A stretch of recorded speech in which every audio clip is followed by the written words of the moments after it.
안녕하세요. 주의 백성의 강건함을 위하여 매일 밥 짓는 목사 김태양입니다. 오늘의 말씀은 신명기 4장 15절에서 31절까지의 말씀입니다. 오늘 바로 이곳에서 해야 할 일을 가르쳐 주시는 주님의 말씀입니다. 성경을 펼치십시오. 3번 꼭 먼저 읽어주셨으면 좋겠습니다. 오늘 본문 말씀에는 참 재미있는 대조가 나옵니다. 15절과 30절입니다. 읽어드리겠습니다. 15절입니다. 여호와께서 호렙산 불길 중에서 너에게 말씀하시던 날에 너희가 어떤 형상도 보지 못하였으니 너희는 깊이 삼가라. 그리고 어떤 형상으로도 우상을 만들지 말라는 말씀을 쭉 하고 계시는 것입니다. 어떤 날을 말씀하고 계십니까? 이스라엘에게 말씀하시는 날입니다. 또 30절을 읽어드리겠습니다. 이 모든 일이 내게 임하여 환난을 당하다가 끝날에 내가 내 하나님 여호와께로 돌아와서 그의 말씀을 청종하리니. 언제를 이야기합니까? 하나님의 언약을 잊어버리고 스스로 부패하여 환난을 당하다가 이제 끝을 당하는 날입니다. 참 재미있는 것은 말씀을 하시는 날에 듣지 않는다는 것입니다. 결국 고통에 끌려다니다가 돌아와 하나님의 말씀에 청종한다는 것입니다. 하나님이 말씀하신 그 언약을 잊어버리고 우상을 만들다가 결국 고통과 고통으로 끌려다니는 것입니다. 여러분, 재미있는 질문 하나 해드릴까요? 인생이 최초로 만든 우상이 무엇인지 아십니까? 그것은 다름 아닌 자기였습니다. 자기 자신이었습니다. 하나님이 하나님의 형상으로 만든 사람에게 명령하십니다. 창세기 2장 16절과 17절입니다. 여호와 하나님이 그 사람에게 명하여 이르시되 각종 나무의 열매는 내가 임의로 먹되 선악을 알게 하는 나무의 열매는 먹지 말라. 내가 먹는 날에는 반드시 죽으리라. 이것이 명령이었습니다. 그런데 인생은 그 명령을 잊어버리고 자기 멋대로 해석을 합니다. 창세기 3장 6절 말씀입니다. 여자가 그 나무를 본즉 먹음직도 하고 보암직도 하고 지혜롭게 할 만큼 탐스럽기도 한 나무인지라.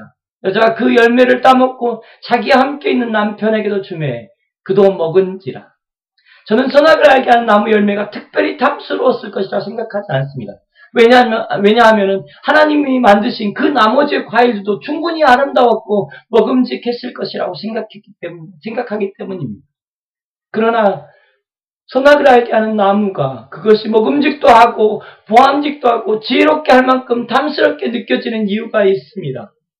하나님의 언약을 잊어버리고 자신의 욕구를 충분히 자극하게 하는 뱀의 말 때문이었습니다. 창세기 3장 4절부터를 읽어드리겠습니다.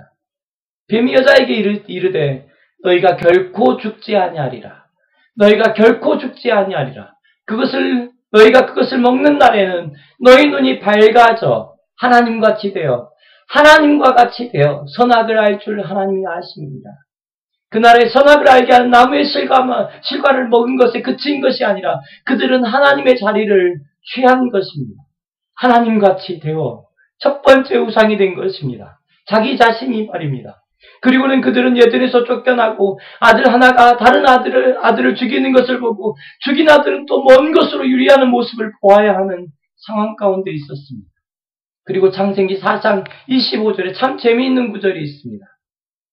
아담이 다시 자기 아내와 동침하며 그가 아들을 낳아 그 이름을 셋이라 하였으니 이는 하나님이 내게 가인이 죽인 아벨 대신에 다른 씨를 주셨다 함이며 셋도 아들을 낳고 그의 이름을 에노스라 하였으며 그때의 사람들이 비로소 여호와의 이름을 불렀더라. 그때야 비로소 하나님을 기억하고 여호와 하나님의 이름을 부르는 것입니다. 왜 사람들은 말씀하시는 날에 청종하지 못하고 만신창이가 되는 날에 청종하는 것일까요? 자기를 섬기는 자리에 서 있는데 하나님이 자비를 베푸셔야 한다고요. 그것이 멸망의 길인데요. 그때는 하나님이 우리에게 타는 불로 보이셔야 합니다. 앞에 낭떠러지가 있으면 아버지가 자녀에게 악을 질러야 하는 것처럼 말입니다. 신명기 4장 24절 말씀입니다. 내 하나님 여호와는 소멸하는 불이시오 질투하시는 하나님이시라. 내 하나님 여호와는 소멸하는 불이시오 질투하시는 하나님이시라. 그러나 돌아와 주의 말씀을 기억하는 자리는 어떻습니까? 31절입니다. 내 하나님 여호와는 자비하신 하나님이시라. 그가 너를 버리지 아니하시며 너를 멸하지 아니하시며 내 조상들에게 맹세하신 언약을 잊지 아니하시리라. 그것이 자비하신 하나님의 모습입니다. 그날 그곳에서 비참한 모습으로 하나님을 기억하지 않았으면 좋겠습니다.